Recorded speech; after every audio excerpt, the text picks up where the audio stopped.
faster than the time it takes to brew a cup of tea. High Tea Mystique reminds you that no experience is too big or too small to teach us something about ourselves. Join us for a cup of tea as we steep into adulting, womanhood, independence, and more. We're starting.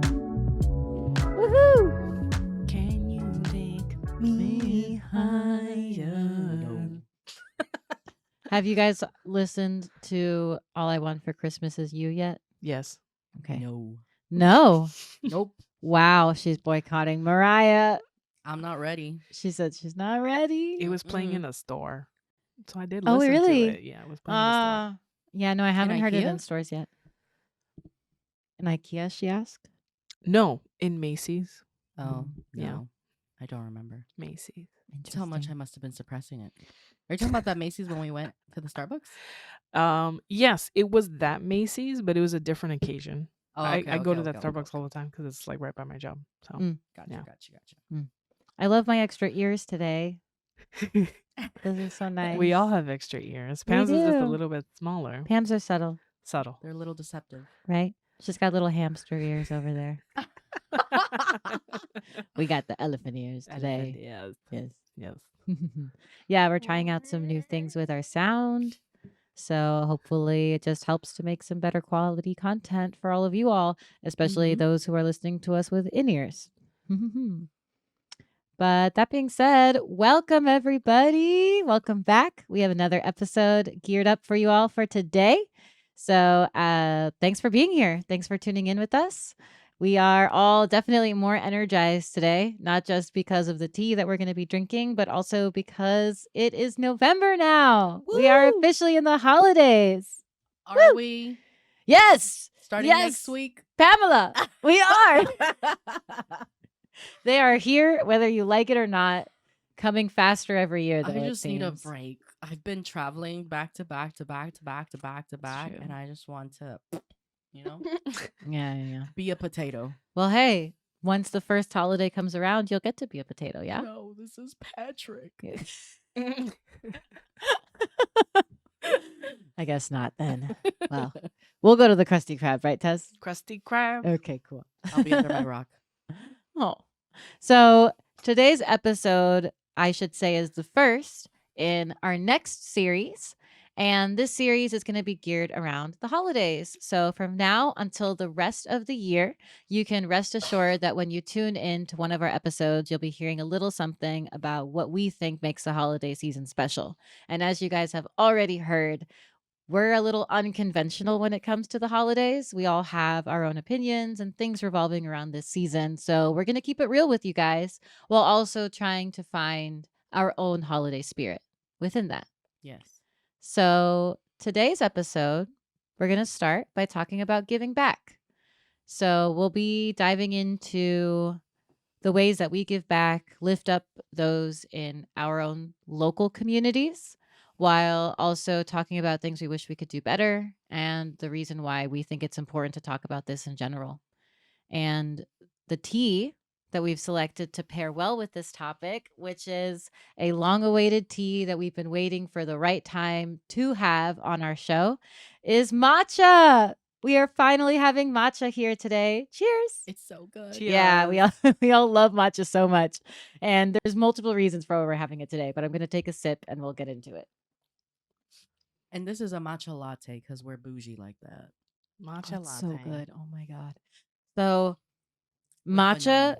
is, for starters, one of the most ceremonial types of tea that you can have. It is also one of the most energizing, right? So matcha is the only tea that we know of that you are actually taking in the entire tea leaf, right? Normally when we make tea, we brew it, which means that we're steeping the leaves and then we're taking them out and possibly steeping them again or just tossing them. But matcha is the one time where we actually fully immerse the tea leaves because they're powdered and we're brewing them and allowing them to become one with the water. And so for that reason, you're getting every single piece that's inside of the tea inside of your body. The type of tea that matcha is usually incorporating is a sencha green tea from China. So it is Chinese, of a Chinese orient. And that's what makes it so ceremonial. This is a traditional tea that you can have in their ceremony. It's also a tea that is normally used for celebrating any high special occasion. And I think that it's perfect for us to be using this for the holiday season because these are our holy days, right? For all of us, both in the spiritual realm or in any specific religious sector. There's something important that's happening during these times of year. And I think that you don't have to be immersed in that practice to appreciate it. So we hope to bring light to that today.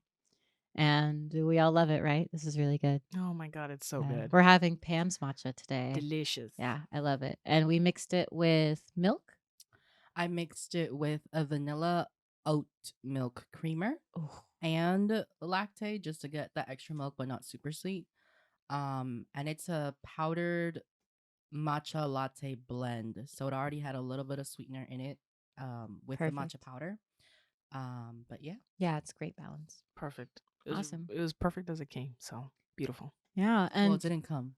We added stuff. this is true. Yes. Well, Perfect as it was as it prepared. arrived in my cup. And one final thing, just as we close up our section on tea, we are also so excited to be using our little tea mats. That's what they're called, right, Pam? They're like little tea pads, yeah, Tea pad. what are they called? The drink coaster.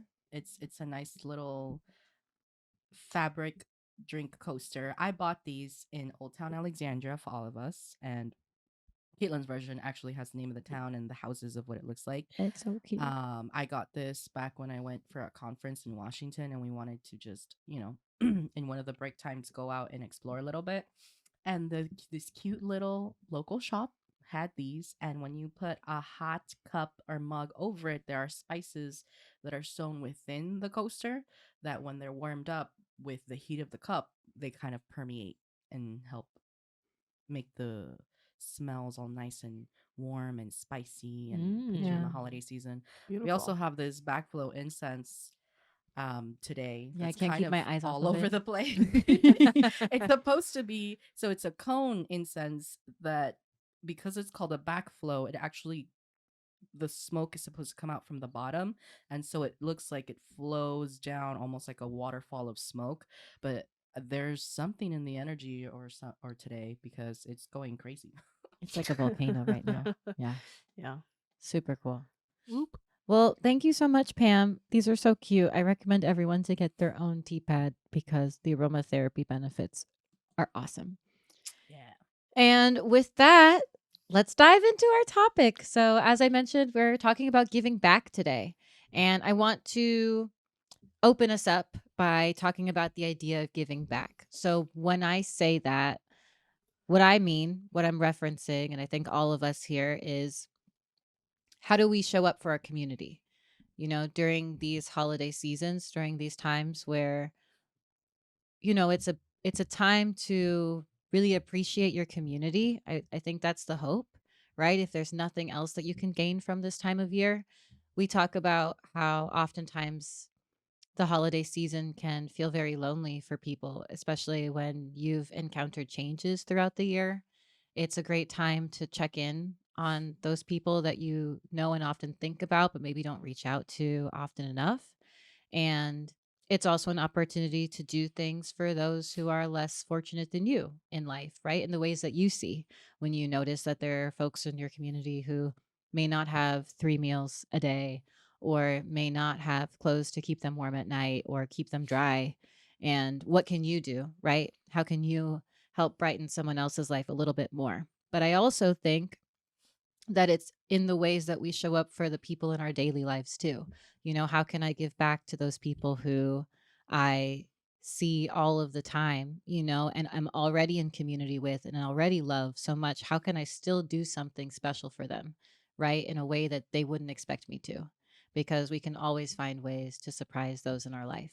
And so that's what we're going to talk about today. So, the first question that I think would be nice to start us off is, and I'm going to ask Tess to start us off today, is how do you give back and what does that look like in your life? And you can talk about how it is in the holiday seasons and just in your day to day. For sure. I think what's great about also my work is that around this time, there's a lot of opportunities to give back. There's a lot of marathons. Like, for example, the first thing that came to my mind is a walk slash run marathon that's going to happen, right? At my job. And that is, kind of a raise money for United Way, and that's a, get sponsored, right, for every mile, right? And it's a 5K. So I think that's 3 miles, Mhm. right? Yeah, so that's Yes, 3 miles. 3.1. 3.1. Thank you, Kat. So for every one of those miles, maybe get someone to sponsor a mile, right? Maybe even half a mile. So that's what's happening for me right now.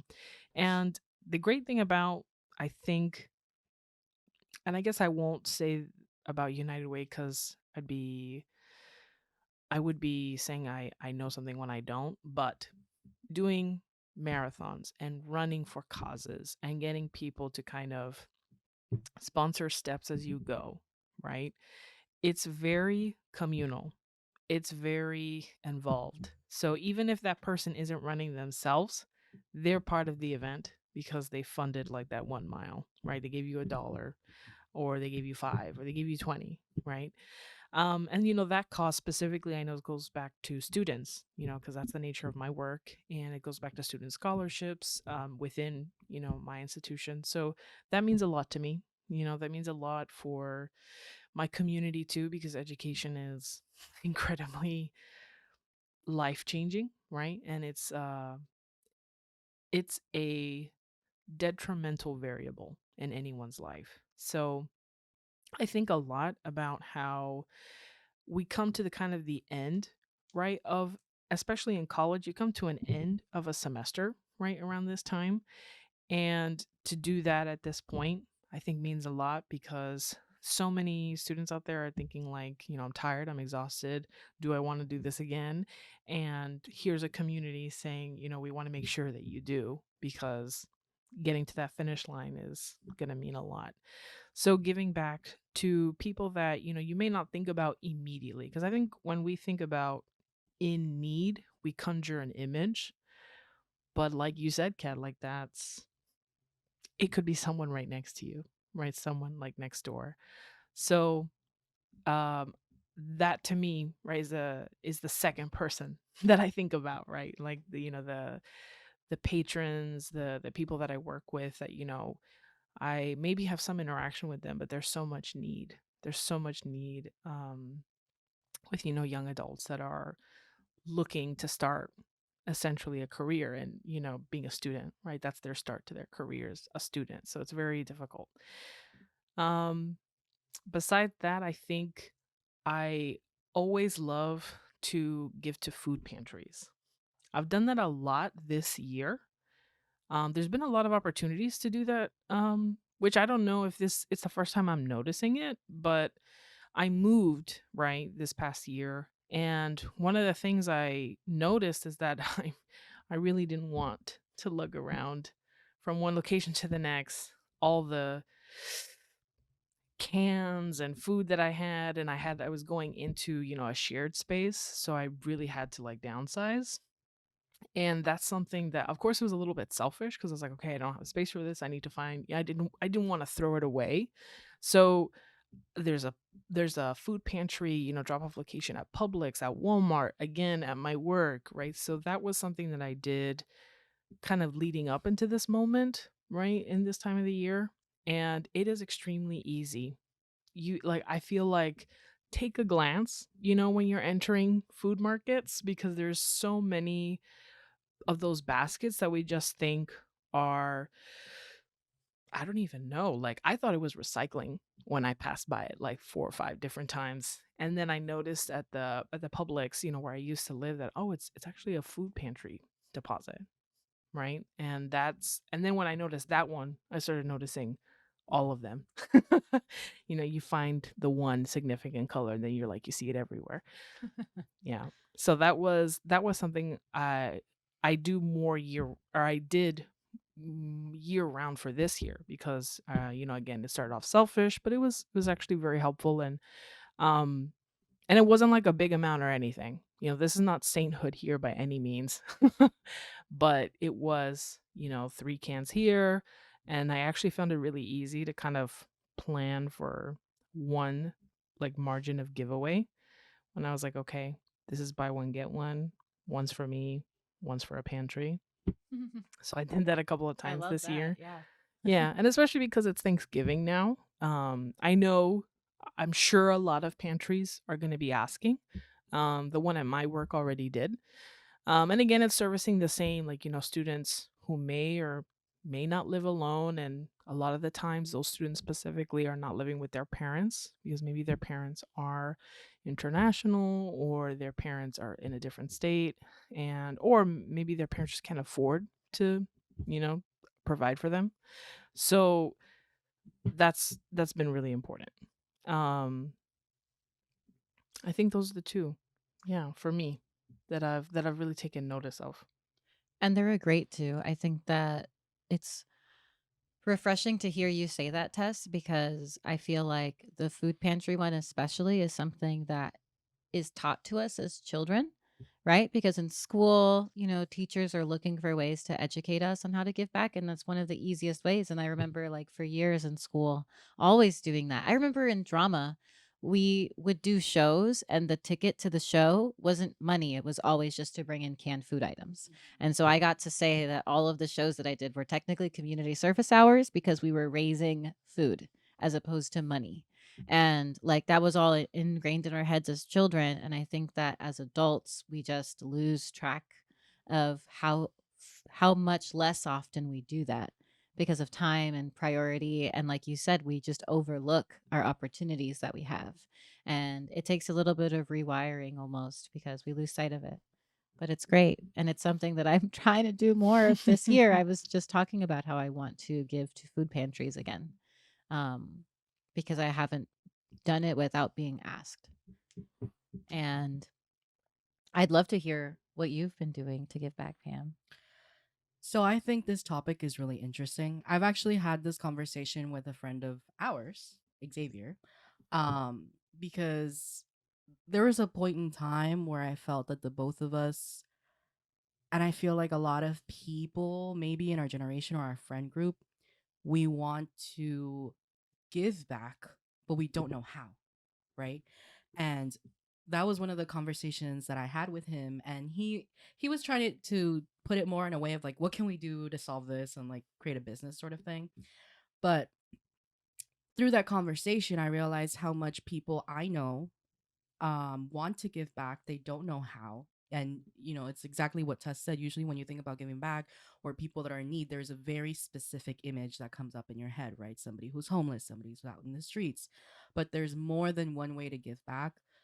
um and there's different people who might need your help that may not look like what we are, mm, I guess, programmed or taught to identify as somebody who needs help, right?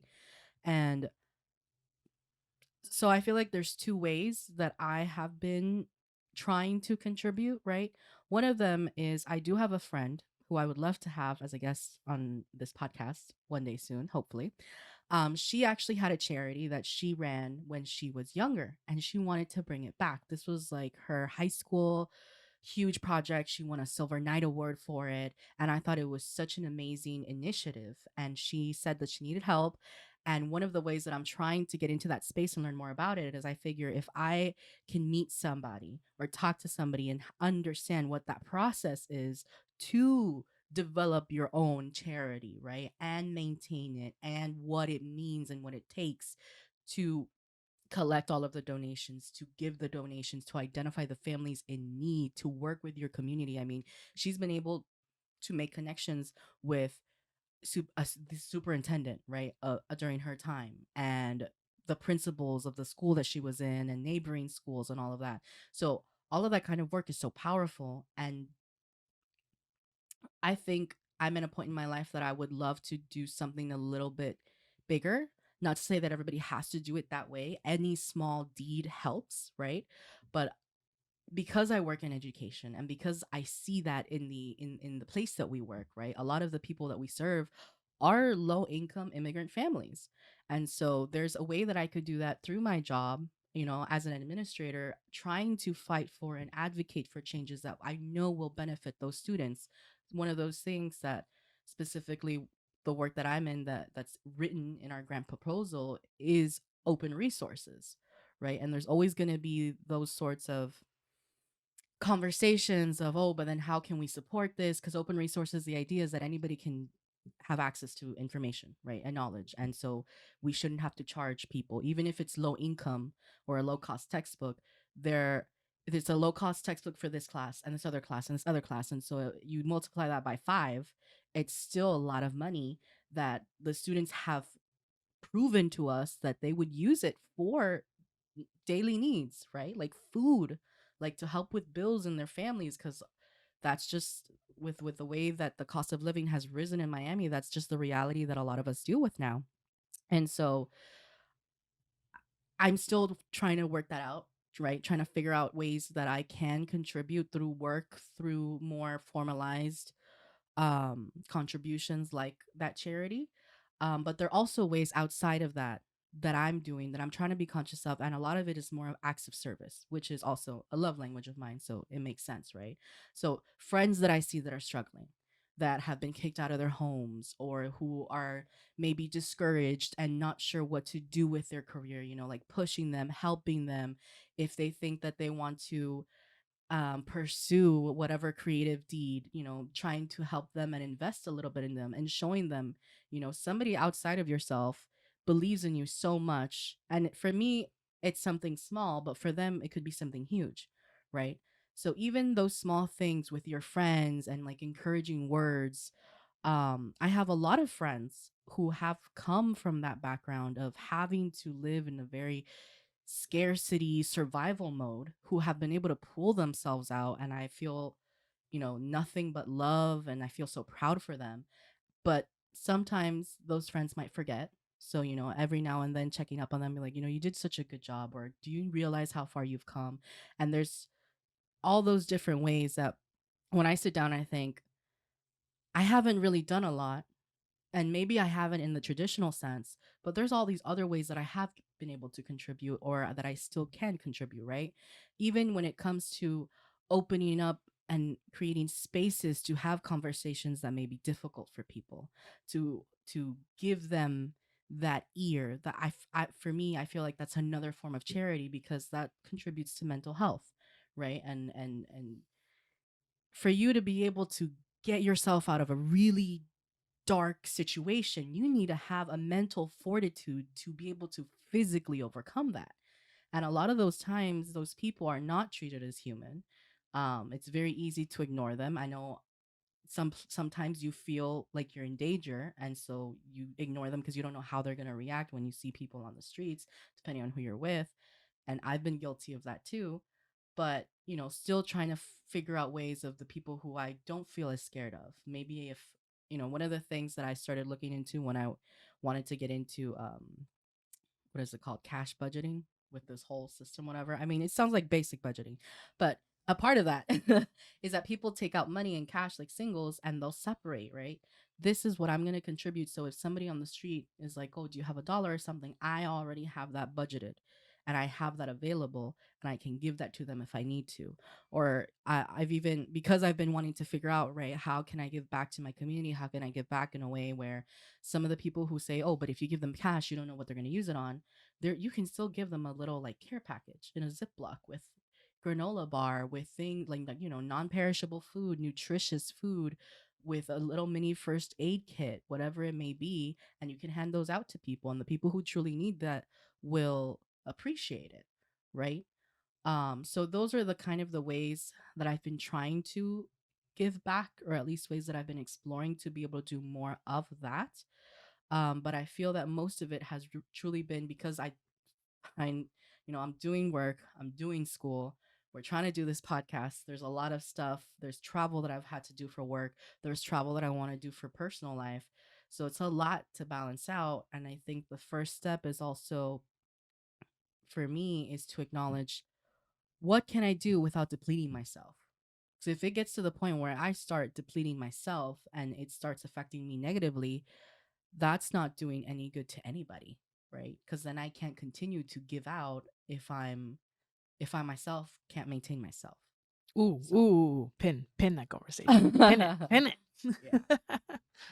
Because it is a whole other separate topic that we could Yes. get hmm into. Oh my God, yes. I think that what strikes me the most from what you said is about how you like to incorporate it in your work, and I like the way that you spoke about it differently from Tess, because I can resonate with both of them, and I think all three of us can, because Tess is coming from this approach of how you can do it with the people that you spend your time with, right? Like your coworkers.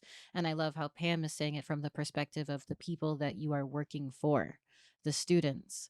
And I love that. And I think that one of the reasons why you're struggling with this balance, right? And like making sure you don't do too much is because it's already in your work. And yeah, how fortunate are all three of us that the work that we do is in a way giving back, right? Like you guys work to make to facilitate education, to make it easier to access and easier to complete for the students.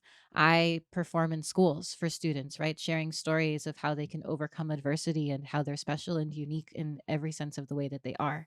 hmm And I think that when it's in your work, we forget often and we don't thank ourselves enough for the fact that we give back in our daily lives. We give back for a living, and there's a great number of people like us on this planet already, and there's a great number of people who are not like us, right? Whose job in and of itself is a deterrent from that, right? Like anything that's like really immersed in consumerism can definitely have its gray areas of like, how am I actually helping anything?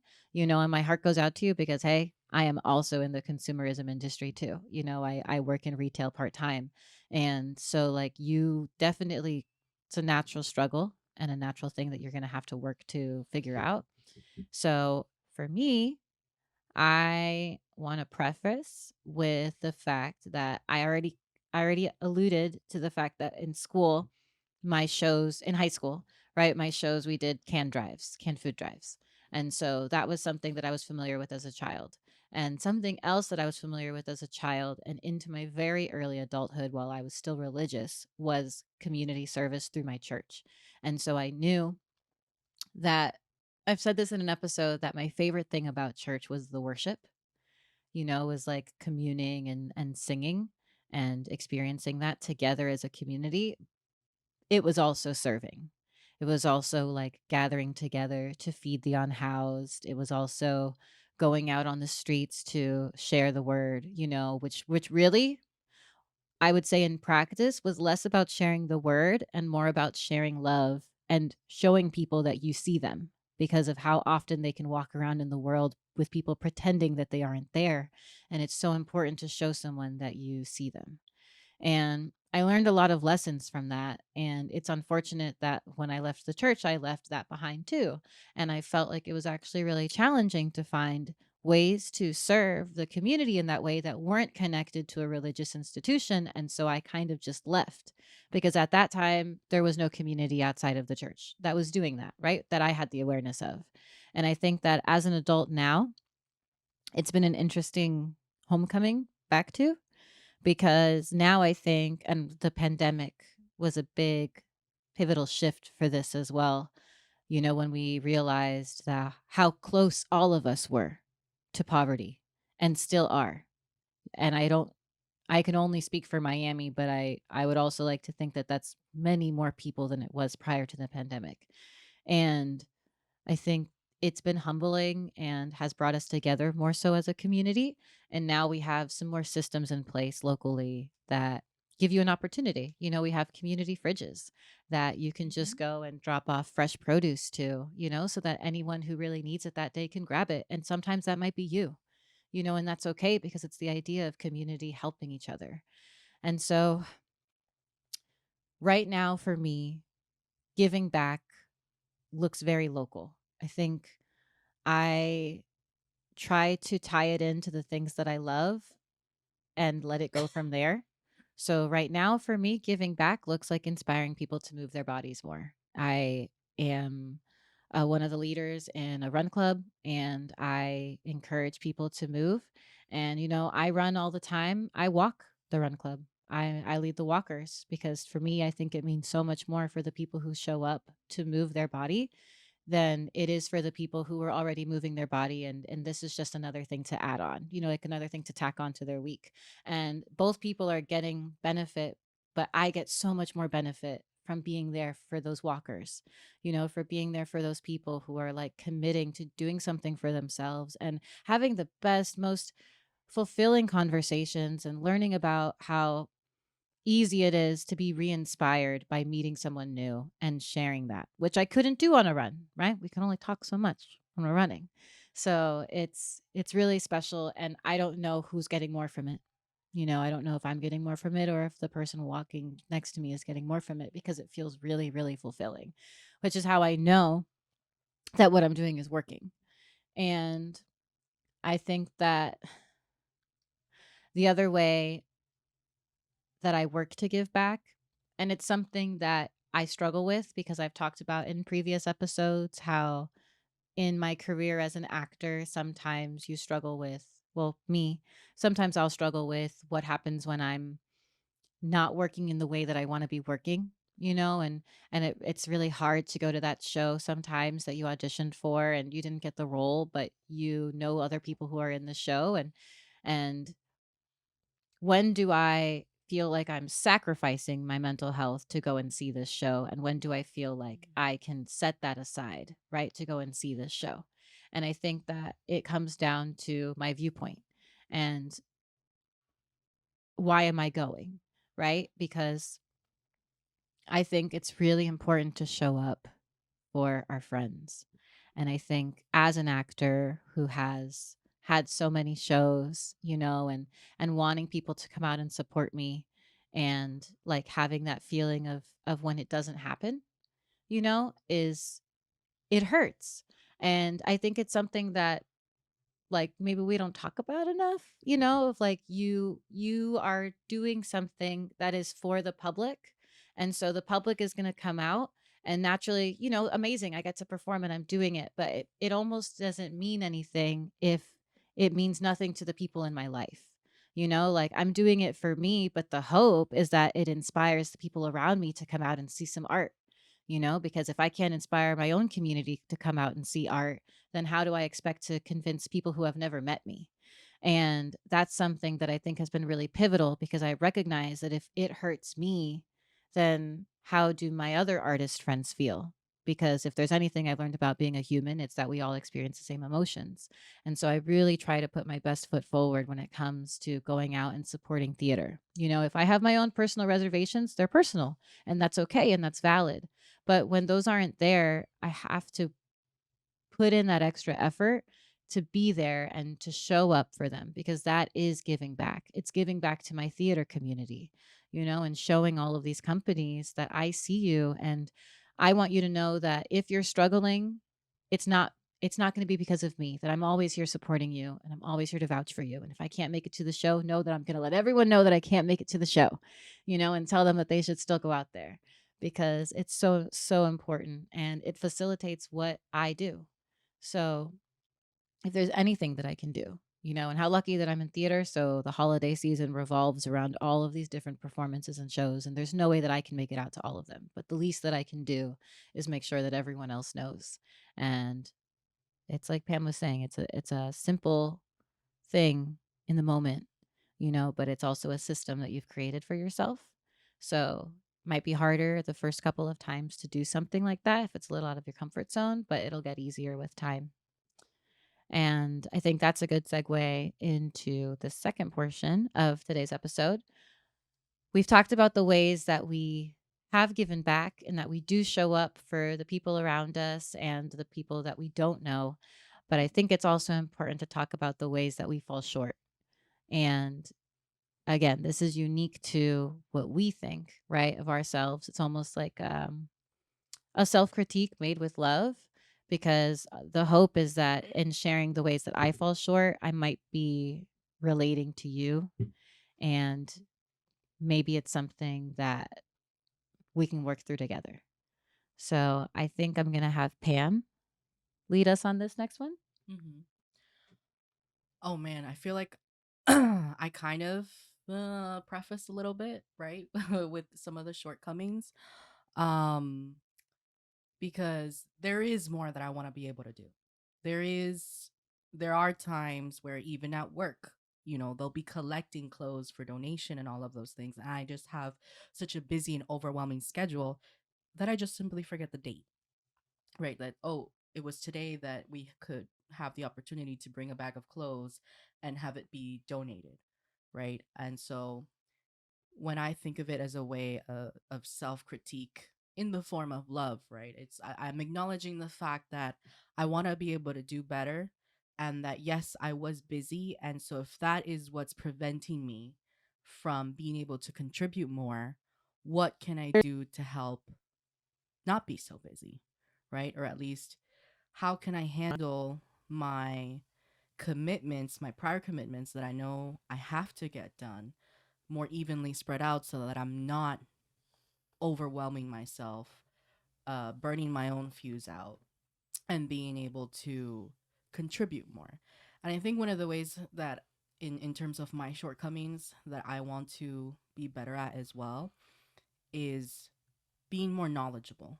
So as I mentioned before, the one friend, or even things like following up with that friend, right? That I really want to help her with the charity. I could be more on top of that. Or if she can't do it, have her sit down with me and explain the process if I really want that to be a goal of mine, right? And I think that there's been a lot since COVID that I have to be patient with myself as well and graceful with myself as well, because COVID was hard for a lot of people for a lot of many different reasons. And I do have to acknowledge the fact that I have gone through two very intense moments in my life of losing two, three people, like a lot of close people that have been close for the majority of my life, and I've had to lose them, right? For various reasons.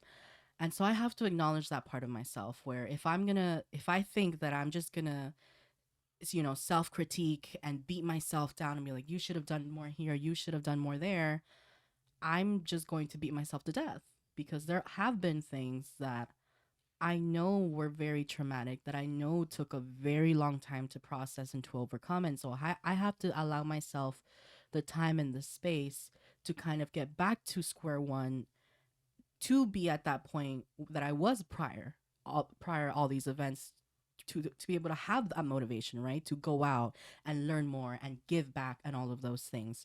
So if I look at it through that lens, I've done what I can, and when I see opportunities that come up that I think I can handle, right? I'll go ahead and try them out. If it doesn't work, it doesn't work. If I feel that I'm, uh, you know, overwhelmed at this point in time, then maybe pin it and save it for next time. But the important thing is that I am being accountable, right? I'm not really tricking myself. I'm acknowledging the fact that, yeah, I could do more, right? Like I could be maybe scheduling, like figuring out it. I see all these posts in social media all the time of people asking for help here, asking for help there. The one, maybe scheduling to make sure once a month I can actually commit myself to service. And one of the things that, if anybody here is watching this episode and knows about, one of the things that I really want to be a part of is a soup kitchen. Like, I love food. I love feeding people. That is the biggest way for me to show love, because anybody who leaves with a full and happy stomach will always feel that much more whole. As a human, you're feeding them, you're giving them something that is so crucial for survival. And so I would love to be a part of a soup kitchen and, serve people that food, or even help make delicious food to give to them, right? um so if anybody knows, or if you guys know, I would love to know more about it. But that's one way specifically that I know that I haven't been able to contribute, but at least I'm starting the steps of identifying, okay, I can't do it all. Nobody can. I think that's really important for all of us to acknowledge right now. If you try to be Superman, you're going to burn yourself out, or Superwoman for that matter. So pick one or two things, right? I think we've kind of mentioned this in a different podcast episode also of don't get caught up in the planning, the planning, the planning, because when you end up not doing it, you're almost self-sabotaging. So one of the things that are really popular in agendas right now are your daily three. You know, you can't get everything, but you can at least do three things a day. So if you can't do everything in the world, what are three steps or three things, whether it be that day, that week, or that month? You know, you set that parameter. For me, it would might have to be one thing a month until I get into that habit, right? Until I get better about organizing myself and my events so that I'm not overwhelmed. And then I can up it up to let's do this every 2 weeks, right? So that might fit into two times a month or three times a month, depending on the month and how it's laid out.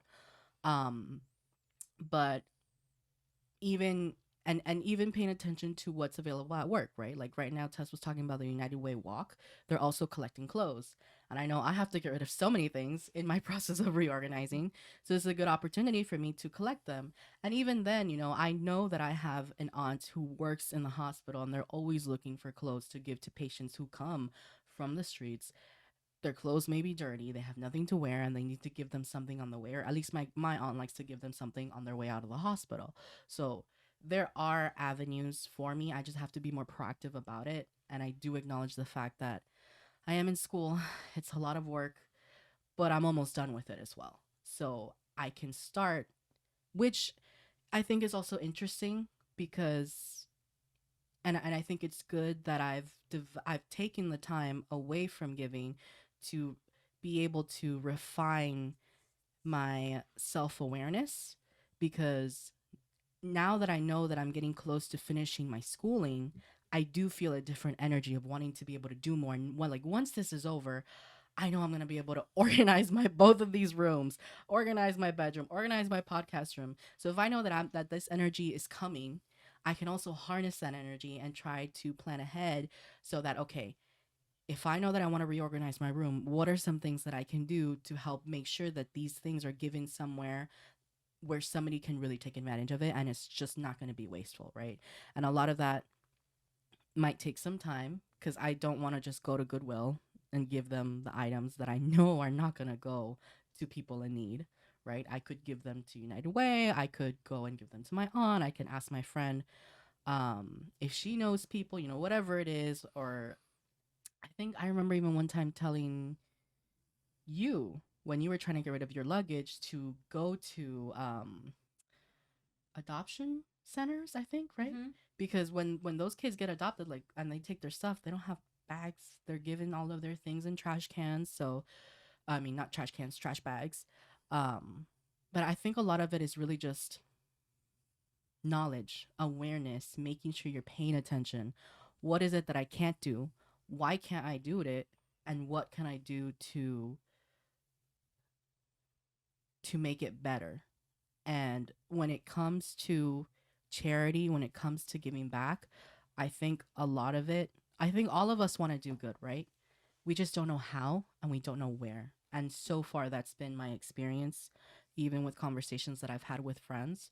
So, one of those steps that I would love to implement here with the podcast would be, you know, in the Discord server that we're still working on, but having a Coming soon. channel. Yes, coming soon. But having a channel, right, that talks about charity, that talks about giving back, and all of us sharing all of those resources and information. And what is, you know, we have friends that have worked in FEMA and have worked in these emergency response situations, you know, having more conversations with them because they might be more aware of different programs that are available, different processes that we can start doing. So yeah. And that's on a big scale too, you know. And I Uh-huh. think that the idea of knowledge is so relatable. And I think that a lot of our listeners are hearing you, Pam, because I also think that knowledge is the first step in reality. You know, I think it's the first step in deciding that you want to do something, and it's inevitable, you know, so it shows that you already have that interest, you know, and it's just a matter of time. You have the light at the end of the tunnel and it's coming. You know, I think it's destined, because your heart is there. And that message is for you, Pam, but that message is also for any listeners, for myself as well, because just the fact that you want to know more about your community and how to give back is such a good sign, and it shows that you're doing the right things that you need to do as a person and that your heart's in the right place. I think that I'll go next. And the way that I struggle with giving back is definitely a state of mind. And my state of mind is money. So my state of mind is what usually prevents me from giving back is the idea that I have to. My schedule is so jam packed that if I wanted to do something that would be like giving back, I have to request it off because I'm working. Weekend I'm working. During the week I'm working. Like it doesn't really matter. So the idea of having to forego money to be able to do something and volunteer my time is my eternal struggle, right? Because as much as I want to do something, I have bills to pay. And I I've also talked about I don't live in a very like structurally sound financial situation. And so the idea is always like, well, what's the benefit for me? Because right now I have to say that I need the money, so it's hard for me to say that I can give the time. But I think the reality is that I don't need the money. I think the reality is that life is about so much more. And the things that I need the money for are what I really need to check, right? I think that sometimes what I want to do, right, with working or with money is sometimes rooted in this perception of what it takes to be a successful person. And I think that's what I need to rework. I think that I have this idea that I need to be at a certain tier, and it has to do with my age. It has to do with being a woman. It has to do with my family situation, right? Being the first of my family, in my immediate family, to, well, I should say, of my mom, right? I have a college degree, right? So there's something like in all of that realm that tells me that I should be in a certain place right now that gets in the way of the things that really light my soul on fire, like giving back to the community, because I'm struggling with trying to be enough. And I think that's really valid as well, and it's a real problem that I've had for the entire adulthood because of since when I stopped doing it from the church, and when I was doing it with the church, my life was really different then. I was 19, 20. I was living on my own. Guys, I was making, I can be super candid about this because it was like over 10 years ago now. I was making like $1,400 a month and thought I was like rich, like compared to my friends who are all in school living with their parents because that's what everyone does when they're 19 or 20. Like I felt like I was on top of the world, and I was so far from that, and so in my eyes it was like I was working like not even 40 hours a week. I was just scraping by to live, but my idea of what I needed was so different from my idea of what I need today, right? So I had all of the time in the world, and all I wanted to do was be of service. And it's interesting how, as the years go by and I experience more and more in life, I still want more and more. And now I'm in this pickle of feeling like I have no time, feeling like I have no time to give. And that's just not true, and I know that. And there are small ways that I can do it in my daily life, right? That I've already shared, but there's still a gap. There's still more that I know that I'm capable of, and we're still working on how to create a smoother path to get there. But it's it's an ongoing battle. We live in the United States of America, where we're constantly trying to define ourselves by our careers as opposed to who we are as people. So it becomes a weird thing, when you talk about how you volunteer as many hours as you work a week. It would be the dream for me, right? But I would dread having to go to some family parties, and have to talk about that. So how I'm working, on rewiring my brain towards what really matters in life. And I know that that is what matters. And it's just a matter of time before I really get to practicing it on the daily. Yeah, and something I want to add that you when you said, you know, we this is the United States that kind of popped into my head is I think for right now it's also really hard to determine what it is that you want to help with because there's such a highlight with social media of what you're doing and what you're not doing and what you're supporting and what you're not supporting and why are you supporting that and not supporting this, you know. So it gets really complicated to the point of almost like a decision paralysis because you don't want to make the wrong decision that's going to have all of these people target you and say all these horrible things when you have the only thing that you have are the best of intentions, but you don't know how to do that without offending certain people and anything like that.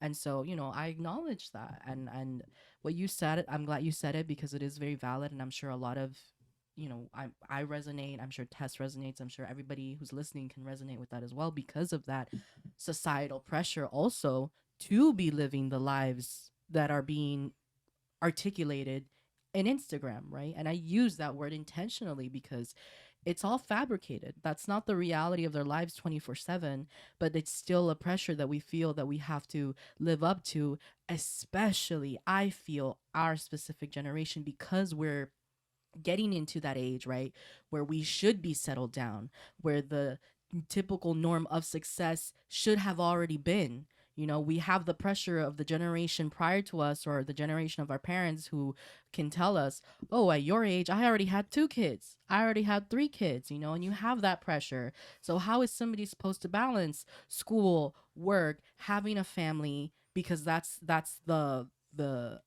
definition of success, right? Having your own home when somebody else's definition of success could be completely different. It could be traveling the world. It could be contributing to those places that you travel. It could be creating awareness of those places that you've traveled with. So I encourage you in this episode to fight that, right? To fight that voice that's coming from the world and saying you're not doing enough or that might not be the right thing. Like, sit down with yourself, define what you value as your core of what is important. And it's going to take time. But once you do that, let that guide you. Don't let the voices of the world and the events that the way that they come up on your feed are most definitely manipulated. You know, everything, all the news that you see, they all have biases. So just be very aware and proactive when you're filtering all of that and just make sure that you go back to your own North Star, right? Your own why. Because at the end of the day, that's what should matter. Absolutely. Absolutely. And there's always the option to tune it out for a little bit. Yeah. You can disconnect whenever you feel you need to. Mm-hmm. All right, we're going to bring things back on over to this side of the table. Well, hello. Hello. I shouldn't sound so chipper because I feel like the question itself isn't the most chipper. Well, I think you should. But I think you should. yeah, you know what? Because Because you're we're looking at this highlighting. corner. That's so- right. Ow! I love that. You're right. You're right. She's got the fall sweater on. So yeah, Tess, talk to us. What are some things or a way that you feel like you fall short for yourself when it comes to giving back? I like how you phrased that question because I had a few thoughts when we originally planned out, and we're talking about this before we hit record. I had a few drafts. Yeah. I had a few drafts in my head of what I would say. And listening to you guys, I think I changed my answer. And this is what I changed it to. It's asking for help. Yeah. Just let that sit for a moment. And we're good. All right. So I think asking for help is extremely hard. I'm sure everybody here can make a connection to that because of the reasons that you both just said. It's vulnerable to let somebody know, you don't know something and you want some information on this, and then you get judged or you get looked at a little bit differently. But I wouldn't say stop doing it because of any amount of interaction you've had that's negative. Part of my job is convincing people that it's okay to ask for help.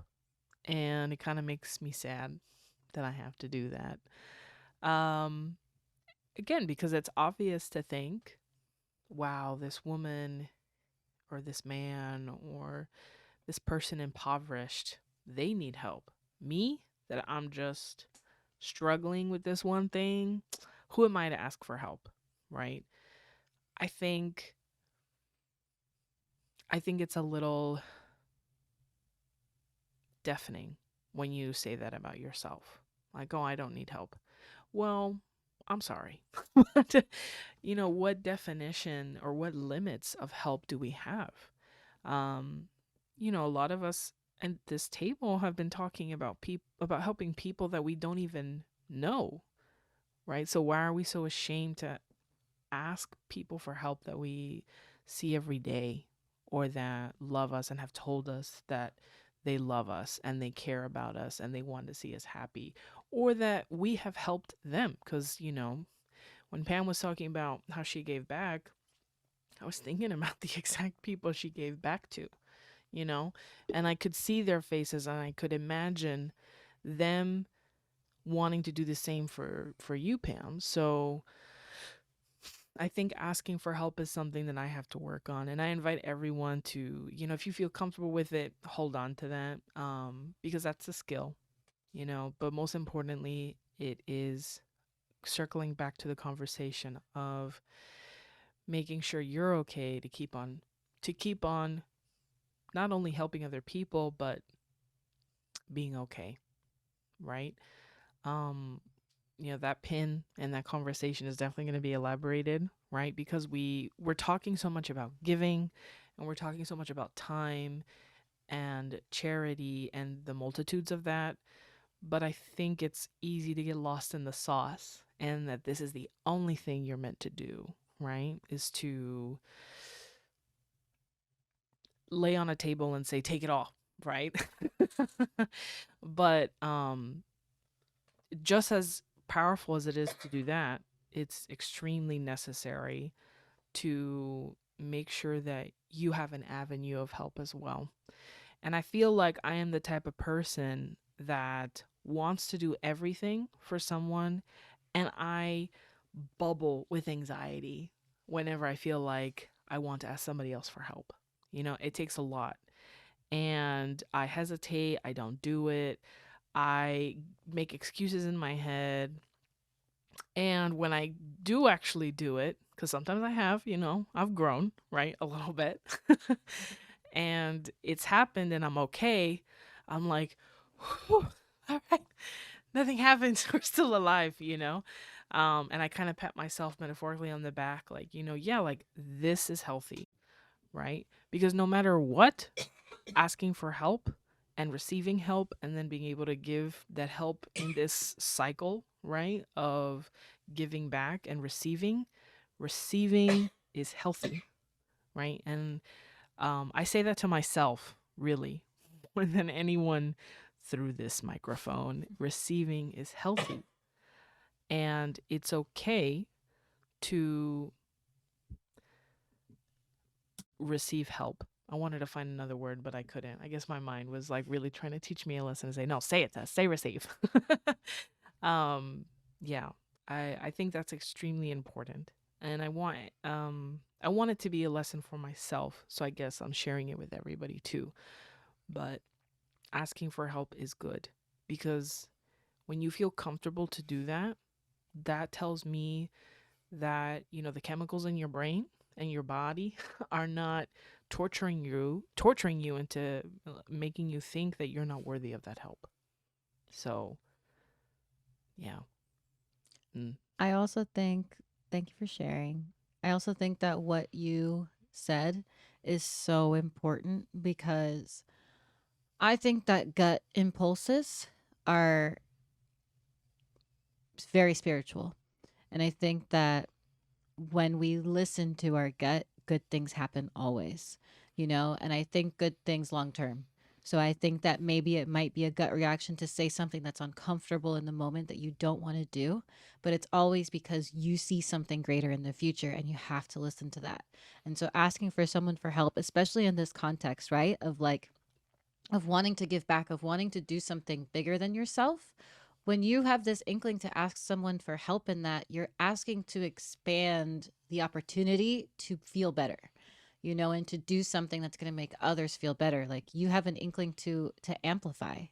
And I think that's incredible, and is absolutely something that people can relate to and resonate with, because I think all of us want to do no one wants to do things alone, especially not when it's outreach and giving back to the community. Like, of course, you want to have people there with you. And of course, like, you have this idea, right, of something that you want to create and do for yourself.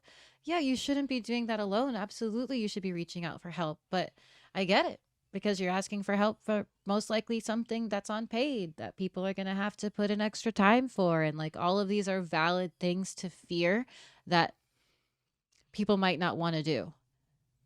But I say, it's amazing that you have the gut to do it. And I don't. no, that So you I'm have gonna, yeah. that, not the guts, Ah, the in your gut, okay. I should say. Thank you for Yeah, clarifying. it's amazing that in your gut you feel like you should ask for help. I should. Because I could yeah. say, girl, I feel the exact same way. Libras, hey. Yeah. And I didn't even think to share that. Mm. Like, that's how deeply embedded it is in me. Mm. And so Mm. being able to recognize that it is an issue for you, like in this state, which again, it's so community driven. Like, you're so absolutely right. It should never be alone, and here all three of us are talking, and like, we've been going through our own independent experiences with this. And chances are, if we had decided to do something together, we probably would have done it already, because For sure. the accountability is magical.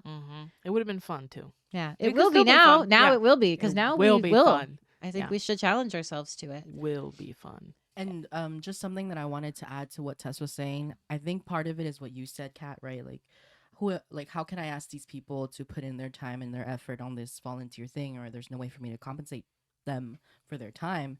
But I feel like another part of that, potentially for some of us, is also the idea of, I'm burdening this person. I know that a lot of the times when I've had struggles with asking for help in the past, it's been very much coming from that depression mindset, right? That I don't, part of depression, in my experience with depression, has been not wanting to burden people or feeling like a burden to people, right? That my own existence feels this way. And so me even vocalizing the need for help, I'm going to be burdening these people even more. And so if that's something that's in your head, you know, that's something that you have to work with first. Not only is it acknowledging the fact of, listen, if they can provide their time and their effort and they really care about that, why am I going to stop them? They might be finding a way to contribute, and this is the way that they found that they can. I know how it feels to be able to want to contribute and not know how, and now maybe this is a way that they can do it. But also to acknowledge the fact that I do need help. Like, I can vocalize and say that I am grateful for all of these things that I do have, and I'm fortunate, but that doesn't mean that I don't have my own struggles, right? And I do want to acknowledge those people out there who maybe have that conflict in themselves when it comes to charity work, right? How can I give when I myself am struggling, which we've already, hinted at earlier. And so for when you feel that you think it might be a burdensome request, I would try to poke at that. Like, why do you think you're that important that it would be such a burden? Do you think you're not that valuable that they would take it as a burden, and they wouldn't take it as something like beneficial for them? Or if you think, I'm just gonna weigh them down, try to think, no, how are ways that I can bring them up? And if I'm asking them to help me with this, what can I share with them? What can I show them? What can I help them grow? Because it can be really hard to move away from that mentality, right? So re-navigate it. If you don't want it to be about yourself, or you're so worried that it's you're gonna bring a burden into this person's life, what is something that you can offer them, right? What is something that you can help them gain from this experience? And I found that particular method has helped me unlearn the quick default mindset of, if I ask for help, I'm going to burden this person. And I've changed it to, well, if I ask for help, how is it that you know, they can help me, but also how can I help them, right? Like, how will this also be beneficial for them? Because I don't want to just say that relationships are transactional, because they're not, but it's a part of it, right? It's a part of being able to build them and build that trust. So I think that's a good way to kind of baby step your way out of that mentality and into it, and listening more into that gut and leaning into that gut. So yeah, I just wanted to speak to that. Yeah, I think those are some really good tools, those questions, to ask yourself when you're having those thoughts. I think that's great and definitely shows the inner work, my love. That's awesome. Thank you. Our last question for today's topic, which I've really enjoyed. This has been so great. And it's also really cool the way that starting our series with this is literally giving me butterflies for the holiday season, because I, again, cannot stress enough. I really think this is what it's all about. I think that regardless of religious affiliation, if even at any at all, the one thing that you can feel in the air on the Western Hemisphere is that this is the season where we think about people other than ourselves, if not any other time of the year. If it doesn't happen at this time of the year, like it's very reflective as to how things are going for you, the individual. And so, our last question for each of us, and I think Pam is going to start. Who's starting this one? Is it me? Someone's going to start this one.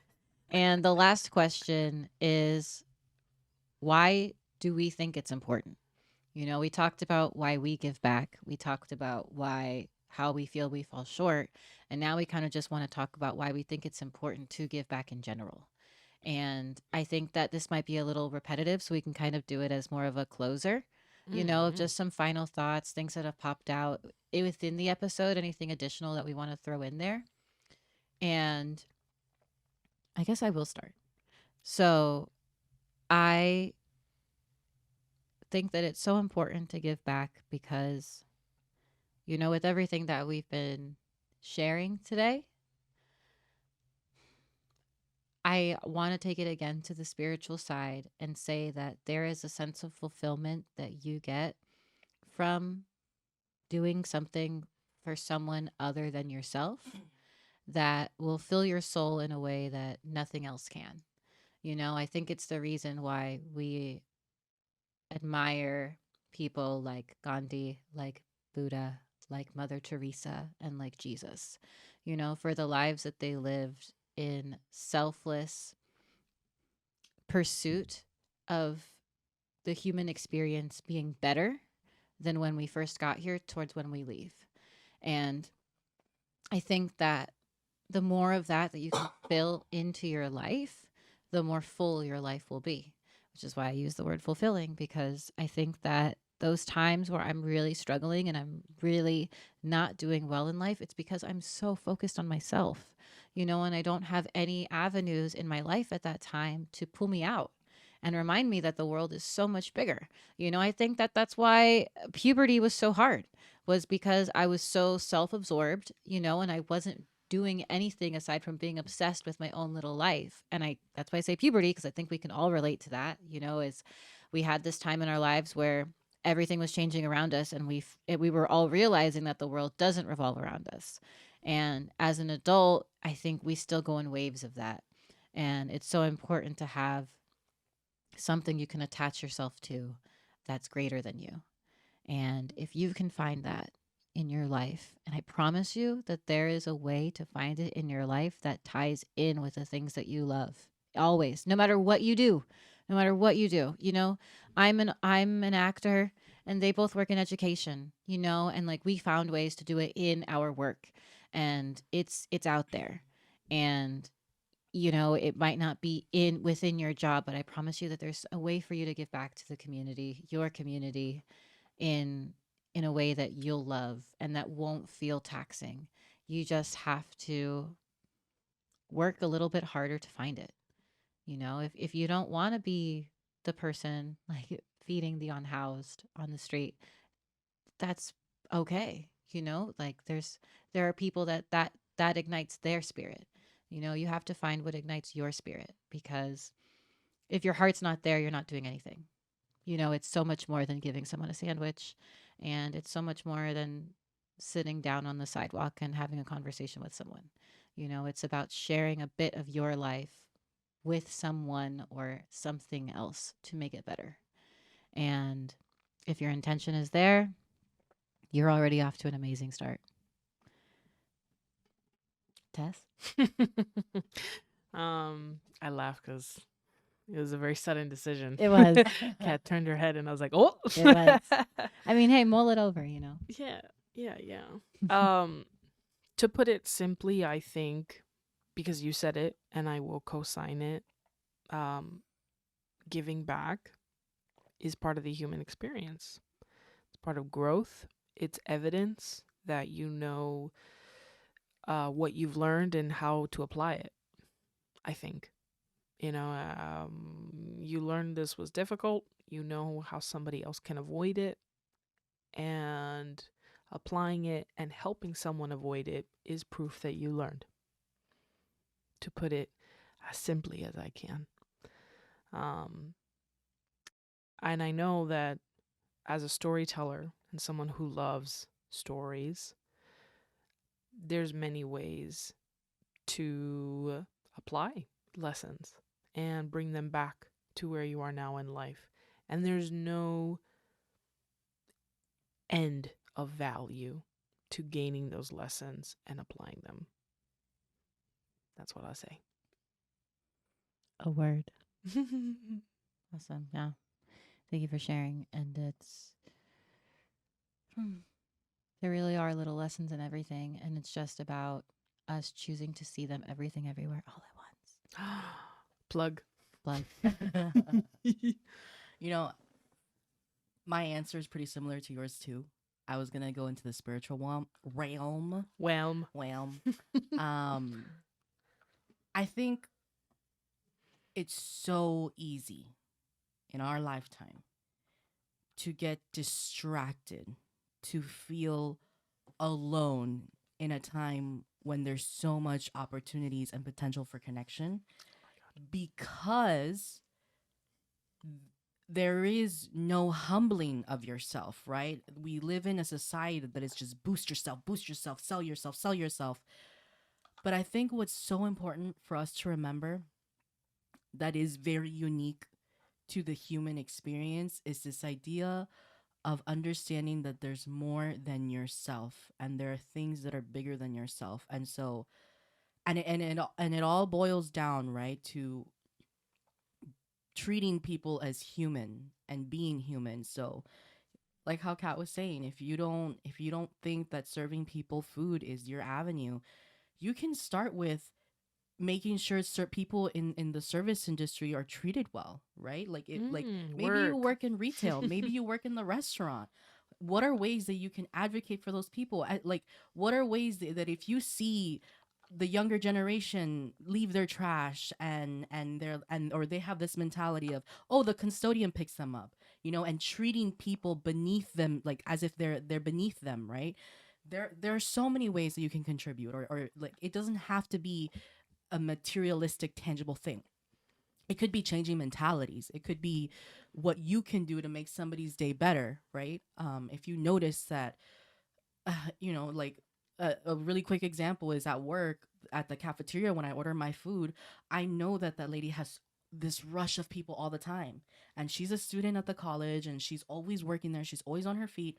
Something small that I do is, as soon as the receipt comes out, I grab it from the register, I write it for her, I do everything, and she's every time I do that, she's always appreciative, because it's just something less that she has to do. It's me being proactive. It's really small, but it's a way that I know this doesn't take me that much time. I can do that. If I see that somebody's leaving the trash, if I don't feel comfortable calling them out, okay, let me put it in the trash, because it's just this sense of entitlement and lack of humbling in all of us recently. We need more of that, right?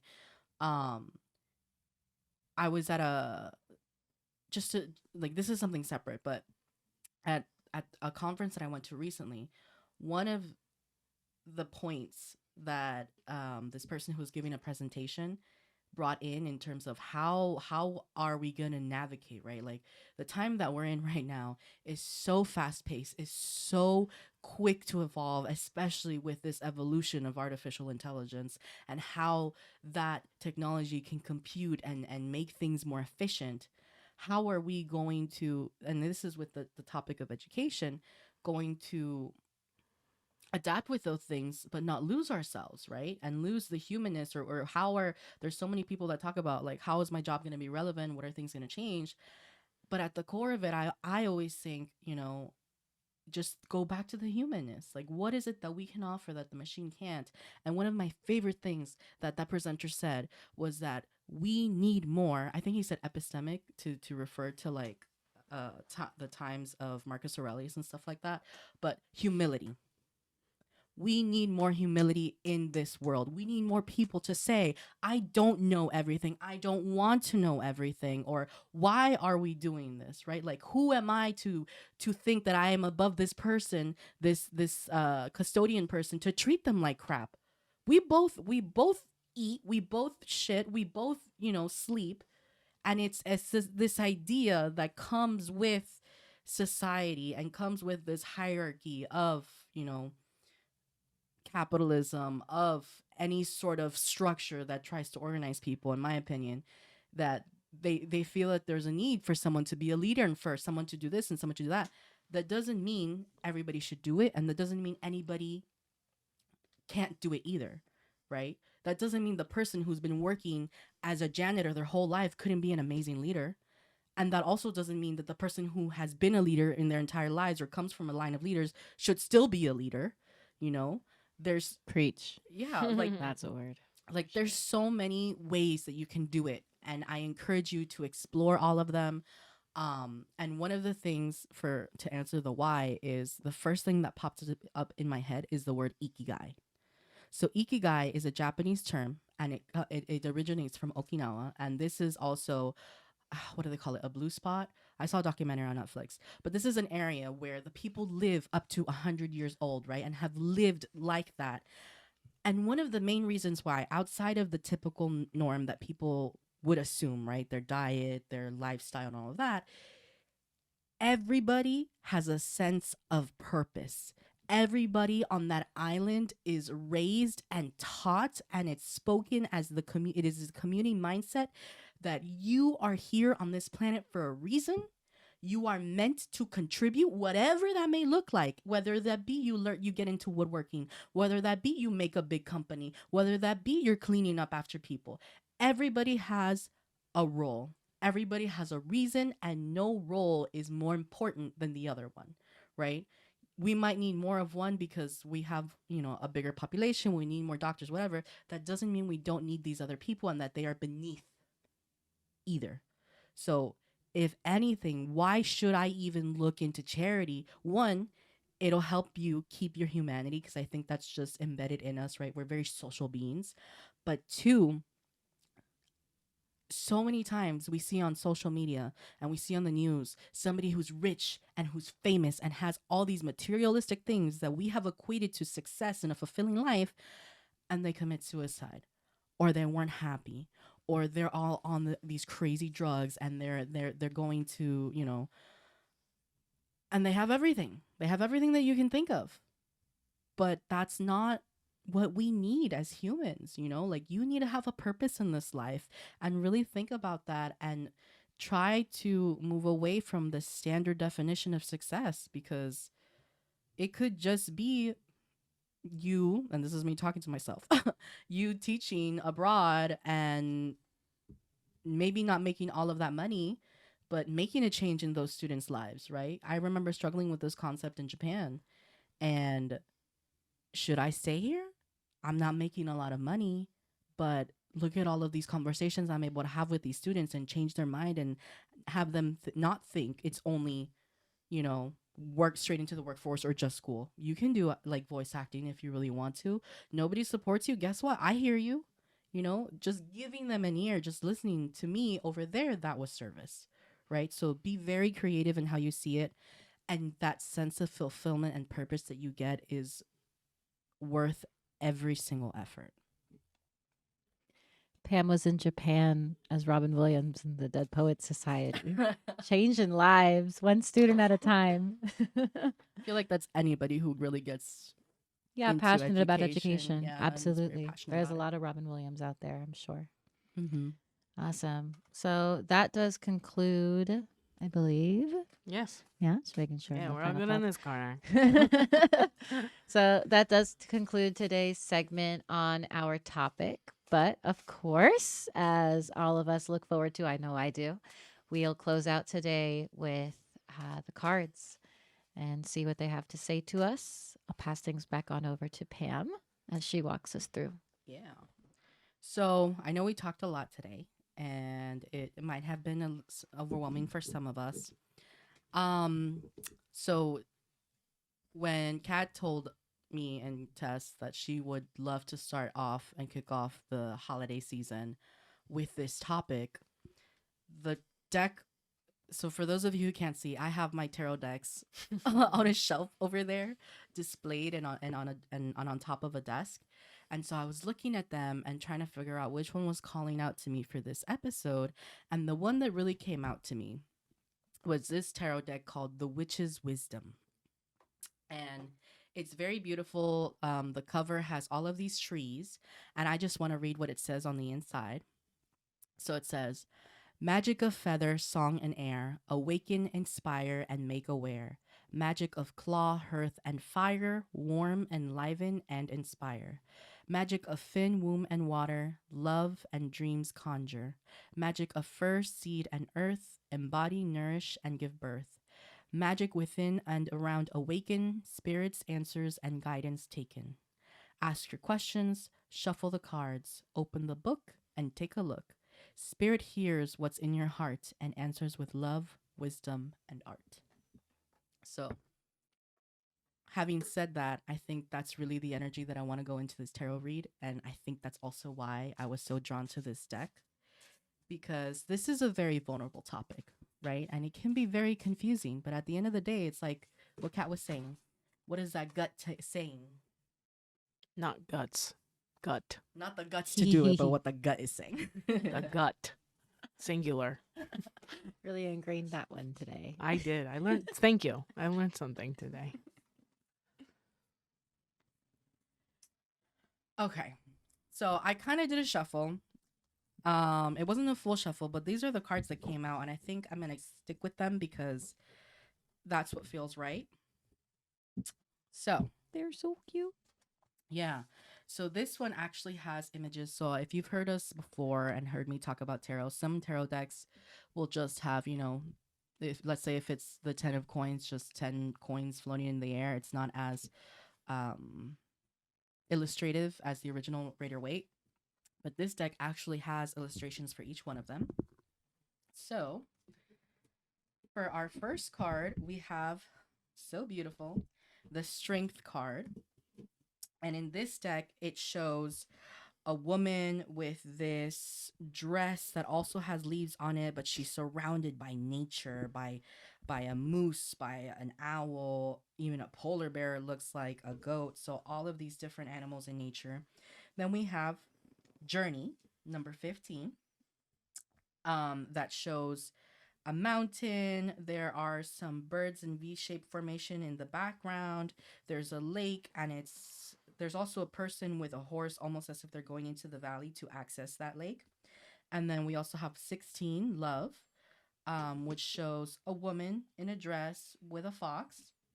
And then we have the 10 of Earth in reverse. And this one is a forest pathway that has mushrooms on the floor and a lot of roots, like intertwining roots and stuff. So I'm going to just go ahead and open the book so we can read what it is that it has to say.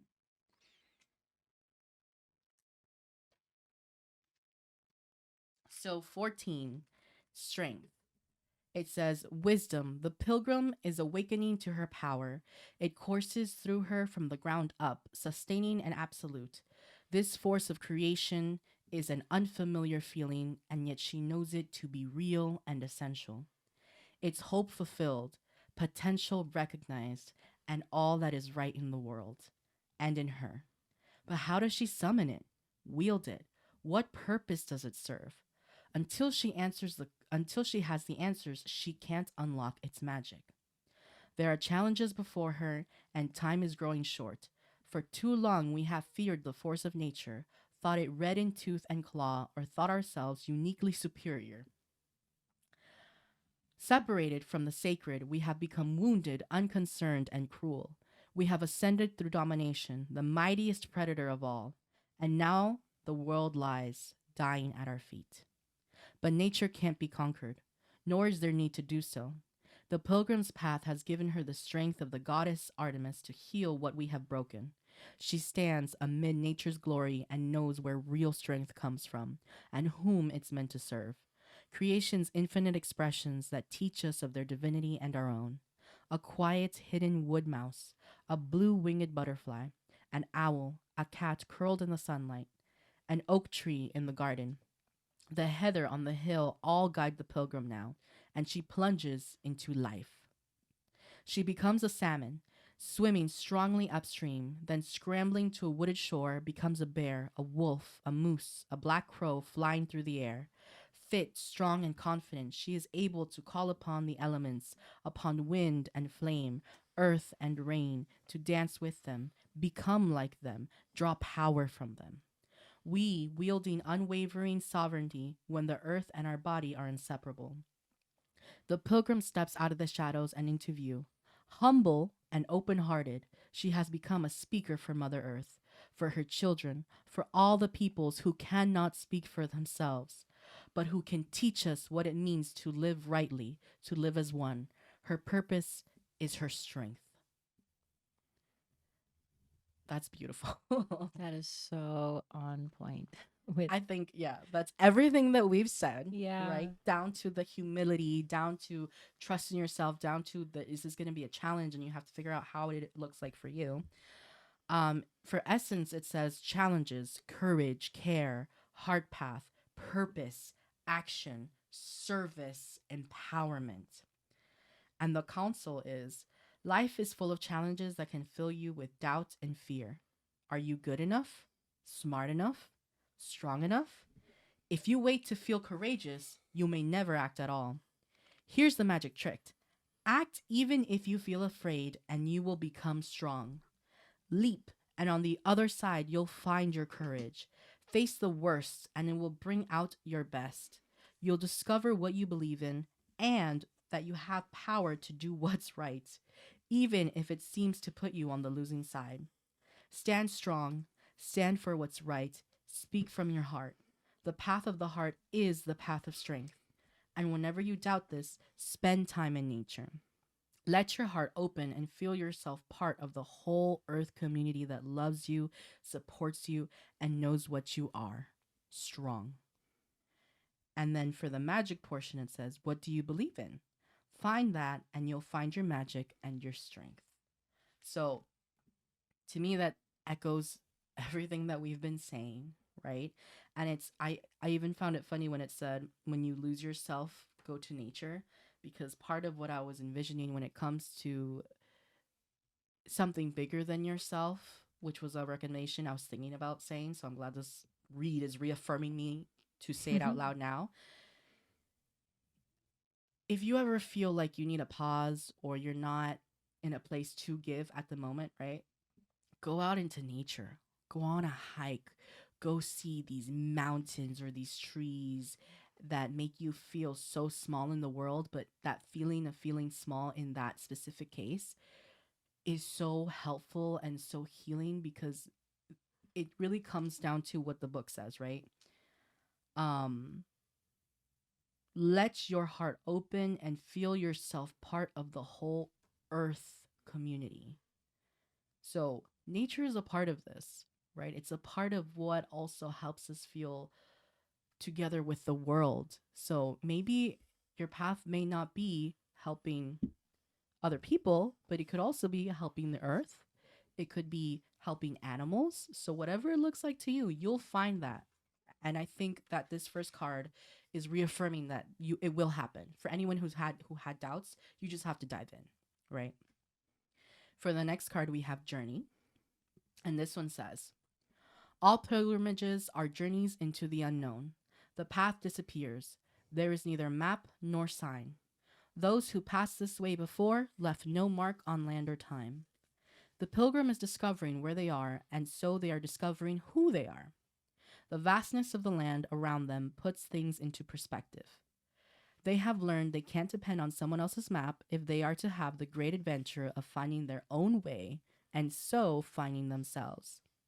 The landscape within will determine which way they choose, and as they choose, their inner domain of becoming whole and holy will change. They will be free. They are free. The future is theirs to create. The energies of land and sea arise to greet the pilgrim and their companion, a white horse, who knows the inner course of instinct and natural harmony. If asked, he would carry the pilgrim's weight upon his back wherever the journey might take them. But the two walk as equals. The pilgrim is learning to listen to their body, to their spirit, to their senses and instincts as they walk beside the wise horse.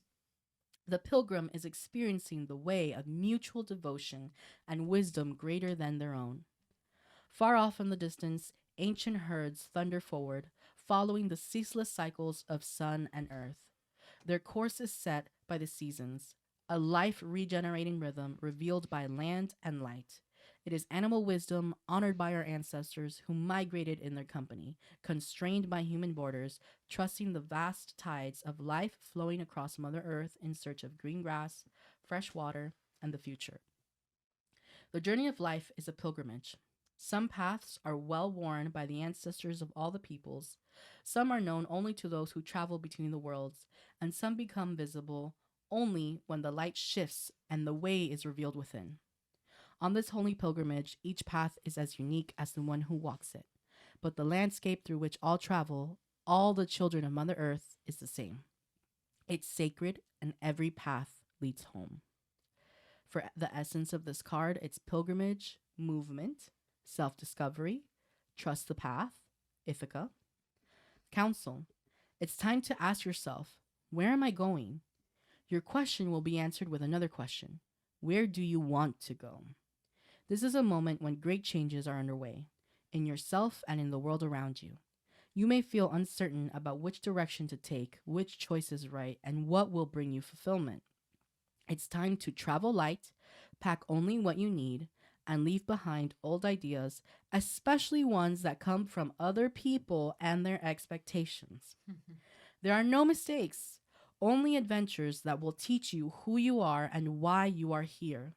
Learn to trust your instincts, trust your heart, and trust those who love you, especially your companion animals. And remember, the point of the journey is not the destination, it's who you become along the way.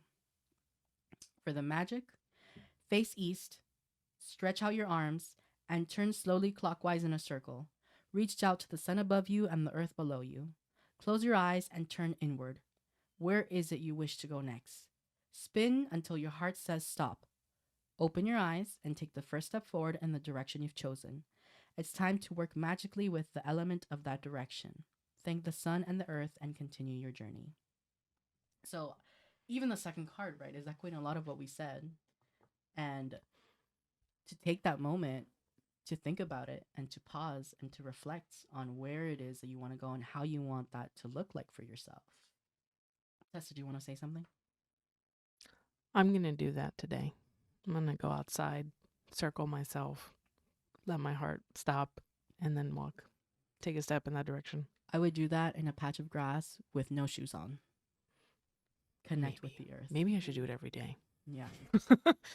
I think everyone should have a grounding scheduled in their busy lives. It feels so good.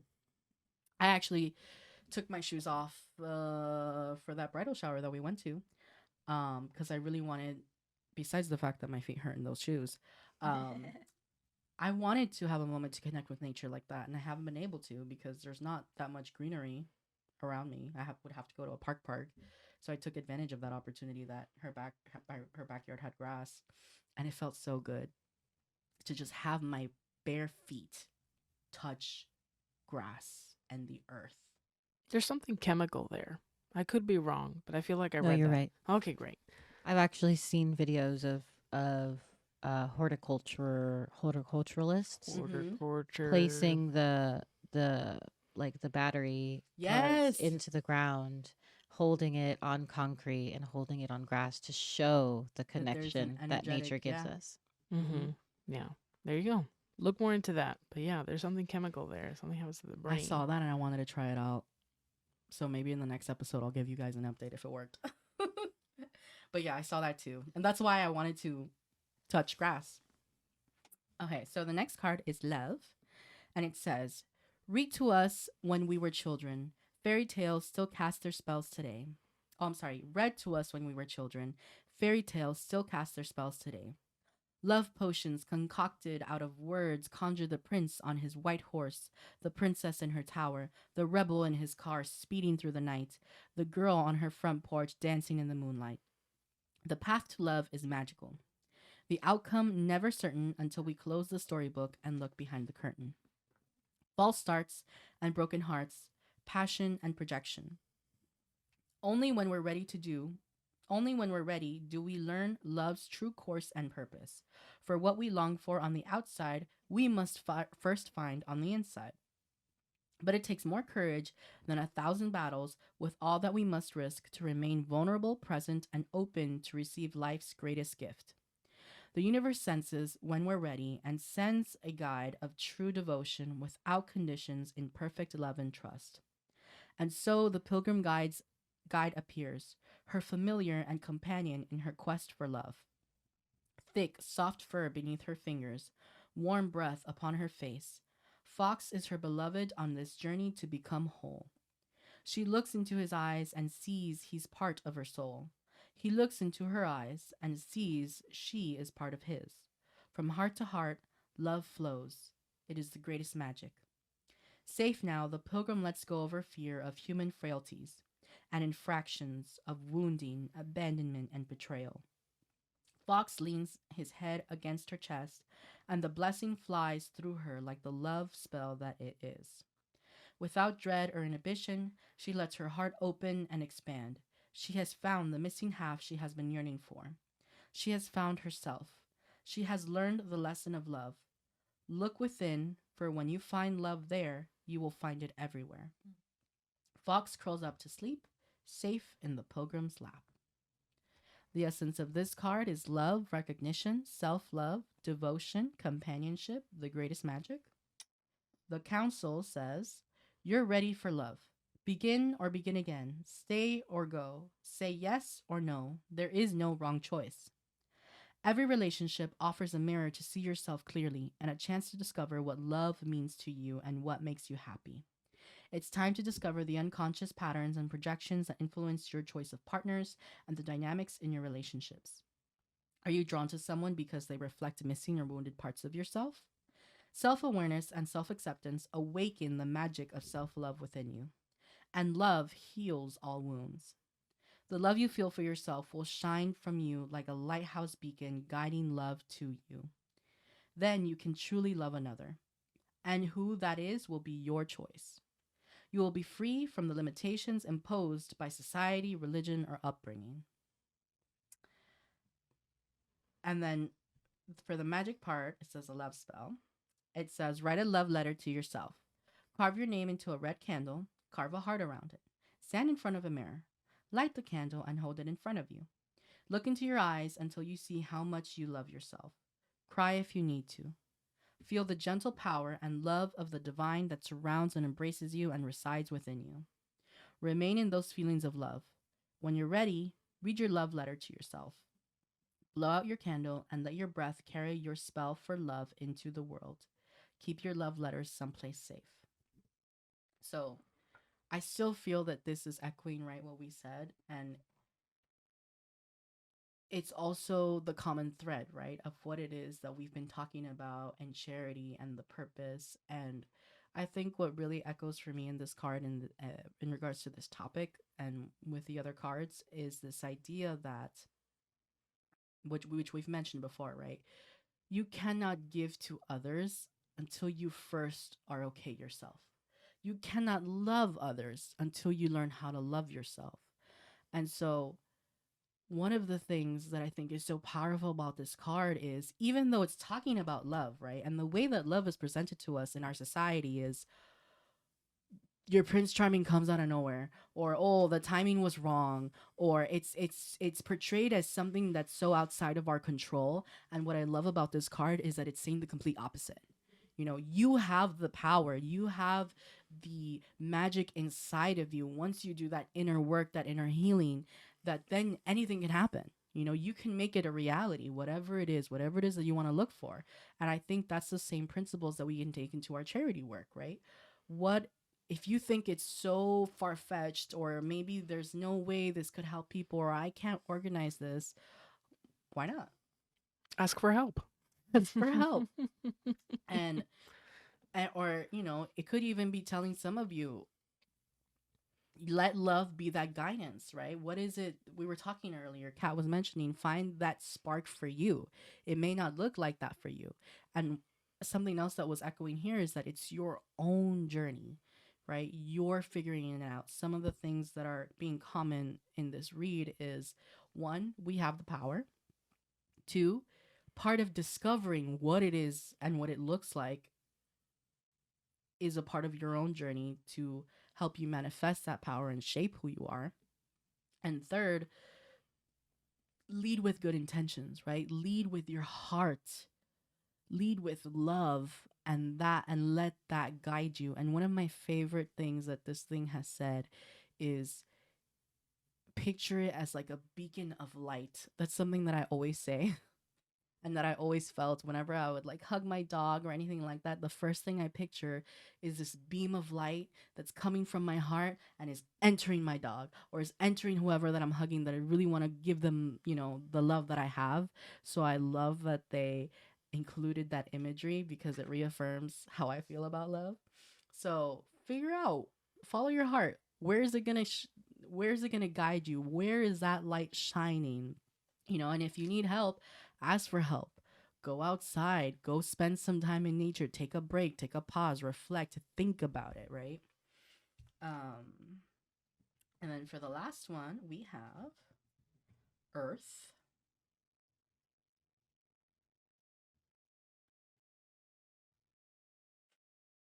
If I can find it. Here we go. 10 of Earth, okay? I'm going to take this upright because this book does not have a reverse reading to it. But if any other messages come out after reading the description, for it being upside down, I will let you guys know. So for the 10 of Earth, it's called Web of Life. Seize the golden thread leading into the magic forest, a strand in the web of mushrooms and mycelium, the conscious web of life. Lie upon the mossy ground and listen. Below the surface of soil and perception is a network of connection, alive and humming with messages, pulsing with energy, nourishment, and healing flowing from one being to another. Everything is joined in this interwoven mystery, this hidden world within the world. It seems strange and other, yet familiar and ecstatic when you taste it on your tongue. Your DNA will recognize what your mind has forgotten. All beings are connected and depend upon one another. Essence, consciousness of creation, interconnection, communion, green wisdom. You are never alone. Web of support. Counsel, you're called into deeper community and higher consciousness beyond your current understanding. The plant people are willing and wise teachers, and many are healers who will teach you about the medicine within the heart of every person. Commit to a path of beauty, harmony, and balance in body and soul. Recognize, revere, and celebrate your connections with creation. For magic, take a walk. Ask a plant to be your ally and teacher to help you understand the greater consciousness of life. It may be a weed growing in the sidewalk crack or the largest tree in the park. Whatever it is, observe it, listen to it, talk to it. Research its biology, folklore, and medicine. Cultivate your relationship with it and honor its wisdom. So, again, this idea that you're not alone, right? Reconnect with nature, that there's so much more than ourselves, and remember that humility, because even someone who thinks they know it all cannot know everything. And you can learn from even being silent, right? And watching the trees grow, watching the plants grow. One of the poems that you wrote, Kat, talked about this exact theme, right? You talked about how taking care of a plant made you realize the delicateness of life. And I think those moments of pausing and reconnecting with things that are not so fast moving, what does it mean to stop and take the time to grow and take your time with things, especially now where everything has to be fast, fast, fast, fast, fast. Everything doesn't have to be fast, fast, fast, fast, fast. There are things that take time, and they take time for a reason. So what is it? Why is it like that? What is it trying to teach you? Um, so yeah, I think the cards today did a very beautiful job of echoing and closing up everything that we've had to say. I think it's beautiful that the reading aligns so well with a lot of the messages that we had to relay, and I think it's so reaffirming of that, because one of my greatest fears with this podcast is the chances, right, of misinformation, or maybe saying something that someone might not take well. So it's really nice when I'm doing a tarot reading and what we say is echoed in the read, right? And that's not even on my own interpretation. That's based off what the book said. So, yeah, I think that's really beautiful. To tie it up in 3 words: nature, help, and journey. Yeah, absolutely. It's interesting how in tune the reading was today. And, I we all do what we do for a reason, and it's just affirmation is key, and I feel great. It makes me feel really happy that we gathered here today. And some a visual that popped up in my head when Pam was talking about, like doing something for someone. You were talking about someone at the laundromat, I think it Mm-hmm. was, and like doing something for someone that is so thoughtful, and takes none of your time. Just a Oh yeah, at very the small thing. cafeteria. And the cafeteria, and how what it created in my head was this picture of how the things that we do become a chain reaction. And I think many of you are familiar with the 6 degrees of separation, right? That there are 6 degrees that separate you from anyone else on this planet. And when I think about being kind and giving back and doing things while being thoughtful of others, I think of that, those 6 degrees of separation and that chain reaction. And it's so cool because then Pam pulled this 10 of Earth card, and the web of roots that I see was the image that I had in my head of what positive impact looks like in this world. And that, I'm sure you're going to put the pictures up in the Mm-hmm. podcast, right? So, like, as you guys are looking at that card, like, that is us, and it's the power that we have when we decide to do something for someone else. Like, we create this beam of light of change and opportunity and hope in the world. And, it's not just for the kids, the idea that one person can make a difference, and that one person is you who is listening. And if we can inspire you to finally go out and do something for yourself that is also of service to others, flip the table. Like, we've done our job. So, that being said, if anyone has any last word of encouragement that they want to say, you can say it at this time. I had something I wanted to add that I noticed about the card as well. This card, as you can see, not only is it an intricate web of plants, it is an intricate web that includes mushrooms. It's such a it's capturing the floor of the forest, something that is walked over and not really taken into consideration. And mushrooms grow from things that are dying, you know? So I think that is even more beautiful and more of a sign of there's still hope, because even in death there is opportunity for life and there's opportunity for other. And within this small microorganism, it's still very intricate and they're all connected. And there are examples of this in even smaller forms of organisms, right?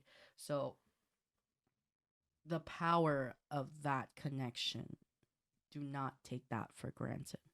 I know that with our podcast, every episode, I am often reminded of that connection that we have, of the impact that we make.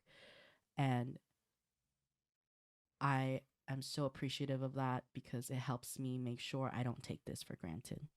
So, thank you, ladies. Thank you. You're welcome.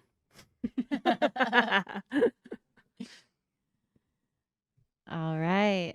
So, with that, my friends, until the next one, we'll see you guys in 2 weeks for our next episode. That'll be the second installment in our series. And definitely want to tune into that one because we'll have some special announcements about the rest of the year and what that looks like for us. So, until then, stay mystic. We can't wait to see you guys. And let us know what you thought of today's episode. I say tonight, this is like one of the only times that we're actually recording in the daytime. That's why we're having Condition. matcha. Exactly. We had to Condition. seize it. Huh? Yeah. Conditioning. Condition. Yeah, right. I We've know. conditioned Conditioning. ourselves for the late nights. But hey, whatever time you're listening to this, sleep well or have an amazing day. All right. Take care. We'll see you next time. Bye-bye.